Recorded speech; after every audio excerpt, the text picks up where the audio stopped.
অসমীয়া ছবি জগতৰ বাবে সুখবৰ। আচলতে বিদুৰ ভাই বুলি যিখন চিনেমা এতিয়া বৰ্তমান যিখন বহুত প্ৰচলিত হৈ আছে চিনেমা, আৰু এই চিনেমাখনৰ আজি অসমত ভিতৰতে এটা সোণাৰীৰ কল্পনা চিনেমা হলত আজি এটা ৰেকৰ্ড কৰিলে বুলি ক'ব লাগিব। কাৰণ যিহেতু পুৱা 7:30 বজাৰ পৰাই এই চিনেমা হলটো আজি হাউচফুল হৈছে, আৰু এই চিনেমা হলটো পুৱা 7 বজাৰ পৰাই শ্ব' ষ্টাৰ্ট হৈছে। আৰু ইয়াৰে বিদুৰ ভাই চিনেমাখনৰ আজি পৰিচালক উপস্থিত আছে, তেওঁৰ সৈতে কথা পাতি কি ক'ব? আজি সাংঘাতিক কথা। আজি আমি সোণাৰীলৈ আহিলোঁ ৰাতিপুৱা 7:30 শ্ব' পিছে অসমত প্ৰথমবাৰৰ বাবে অসমীয়া চিনেমাখন ৰাতিপুৱা 7:30 প্ৰদৰ্শন হৈছে। আমিও উৎসাহিত হৈ সকলো আহিছোঁ ছাপোৰ্ট কৰিবৰ কাৰণে, ৰাইজক কৃতজ্ঞতা জনাবৰ কাৰণে যে সোণাৰীত আৰু ওচৰৰ যিখিনি কাষৰীয়া জেগা আছে এই চৰাইদেউ জিলাত এই সাংঘাতিককৈ ৰাইজ ওলাই আহিছে। ৰাতিপুৱা কিছুমান দূৰৰ পৰা 5টা বজাতে ঘৰৰ পৰা ওলাইছে, আহি পেলাই 7:30 আহি পেলাই শ্ব' চাইছেহি। এজন দুজনে নাপালেই হ'ব, মানে বৰ দুখ লাগে। কিন্তু মানুহখিনিক দেখি ইমান মৰম লাগিছে যে এনেধৰণে অসমীয়া চিনেমা ছবি চাবলৈ ওলাই আহিছে, এটা আমাৰ নিচিনা নতুন টীম এটাক উৎসাহিত কৰিবলৈ ওলাই আহিছে। এইটো কথা আমাৰ ছবি জগতখনৰ কাৰণে বিৰাটেই ডাঙৰ। আৰু এই ক্ষেত্ৰত ধন্যবাদ জ্ঞাপন কৰিব লাগিব এই কল্পনা চিনে ৱৰ্ল্ডৰ যিজন স্বত্বাধিকাৰ এই কল্যাণ বৰুৱাদাই যিটো পদক্ষেপ এইটো গ্ৰহণ কৰিলে, যিটো এক্সপেৰিমেণ্ট কৰিলে, সেইটো ক্ষেত্ৰত তেখেত সফল হৈছে। মই বিচাৰোঁ যে অসমৰ প্ৰতিটো ছবিগৃহৰ মালিক এই কামটো কৰক, সিমানখিনি উৎসাহী হওক যে অসমীয়া ছবি এখনক কিমান বেছি শ্ব' দিব পাৰক। আৰু হৈছে ইতিমধ্যে, নোহোৱাও নহয়। কিন্তু এই ৰাতিপুৱা 7:30 কামটো মানে এইটো সাংঘাতিক। সেইটো আমিও ভবা নাছিলোঁ যে সফল হ'ব, কিন্তু সফল কৰি তুলিলে সোণাৰীবাসী ৰাইজে। গতিকে এই ক্ষেত্ৰত আমি একদম চিৰজীৱন কৃতজ্ঞ হৈ থাকিব। কেনেকুৱা মানে দ্বিতীয় সপ্তাহত কালেকশ্যন বাঢ়িছে ফাৰ্ষ্ট উইকতকৈ। গতিকে সেই কথাটো সাংঘাতিক উৎসাহজনক কথা আমাৰ কাৰণে। আৰু লাহে লাহে এনেকৈ ভাবোঁ অসমত আচলতে বহুত মানুহে এতিয়াও ছবি চাবলৈ পোৱা নাই।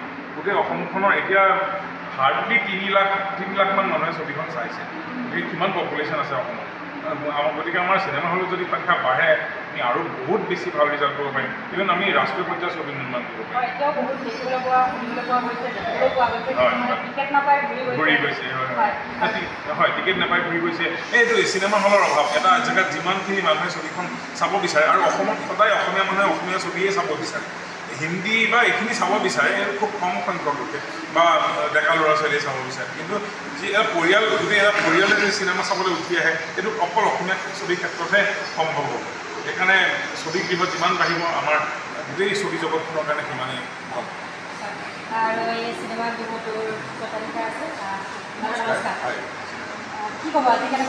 আজি খুব ভাল কথা আমাৰ সকলোৰে কাৰণে, কাৰণ আমি এটা এক্সপেৰিমেণ্ট কৰিলোঁ আজি একচুৱেলি। এইটো round the clock show' Tamil Telugu এইবোৰ চিনেমাত হয়। তেওঁলোকে এডভান্স বুকিং কৰিলে এসপ্তাহ 10 দিনৰ আগত। এইবোৰ ট্ৰেণ্ড একচুৱেলি যিবোৰ মানুহে খুব চিনেমা ভাল পায়। একচুৱেলি চিনেমাটো সংস্কৃতিৰ এটা অংগ দেই। চিনেমা বেয়া বস্তু বুলি কিছুমানে যদি ক'ব খোজে, আমি সেইটোত একদম বিৰোধ। আৰু মই সেই এক্সপেৰিমেণ্টটো সেইটো কাৰণে এবাৰ অসমীয়া চিনেমাত আমি ফাৰ্ষ্ট টাইম ব্যৱহাৰ কৰি চাইছোঁ।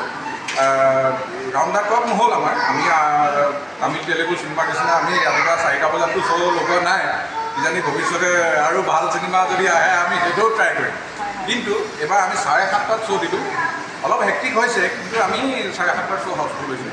আৰু আমাক পাব্লিকে ইভেন এইটো ডিমাণ্ড কৰিছে যে 7:30 শ্ব'টো কণ্টিনিউ কৰক। কিন্তু বাকী জেগাবোৰত তেনেকুৱা কৰিব লাগে ৰাইজে আচলতে। মোৰ ভাবোঁ মানে বহুত মানুহে এতিয়া টিকেট নাপাই ঘূৰি গৈছে, আৰু চিনেমা বেক টু বেক ধৰক কিছুমান আৰু চিনেমা ৰিলিজ হয়। সেইটো কাৰণে মেক্সিমাম শ্ব'ত আমি যাতে পাব পাৰোঁ, ৰাইজক টিকেটবোৰ এভেইলেবল কৰাব পাৰোঁ, তেতিয়াহে তেওঁলোকে চাব পাৰিব।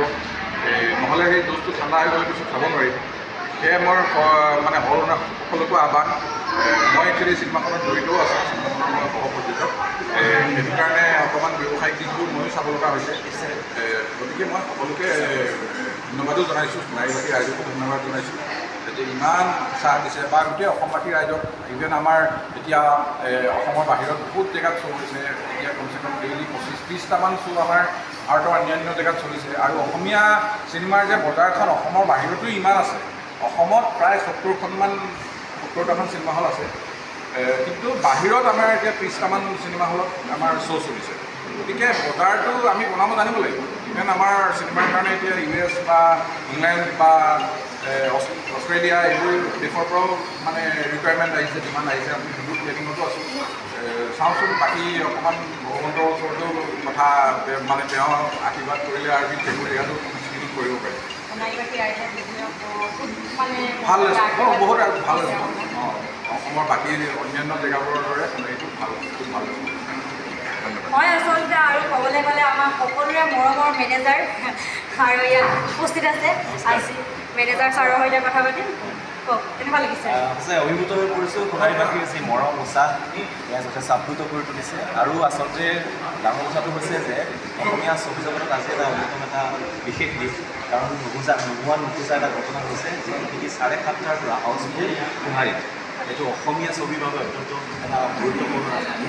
আৰু আশা কৰিছোঁ অনাগত সময়ছোৱাত আৰু অসমীয়া ছবি এনেদৰে পৰিচালনা বছৰেকত কেইবাটাও হিট ছবি আহক, অসমীয়া ছবি উদ্যোগ হিচাপে গঢ় লৈ উঠে।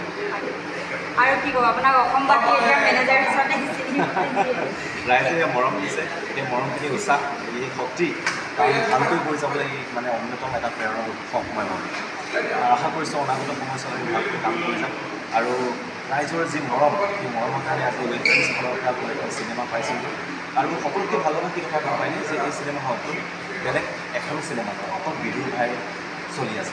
এনেকুৱা অসমত বহু চিনেমা হল আছে য'ত অকল বিদুৰ ভাই চলাইছে। আৰু ৰাইজে মানে যিধৰণে মানে মৰম দিছিলে, য'ত নেকি মানে এটা টিকট মানে চিটো খালী নাই চ' এটা খুব মানে আমাৰ কাৰণে খুব ভাল লগা কথা। আমাৰ দৰে উঠি অহা যিখিনি অভিনেতা অভিনেত্ৰী হওক বা আমাৰ পৰিচালক বা টেকনিচিয়ান হওক, তেওঁলোকৰ কাৰণে অত্যন্ত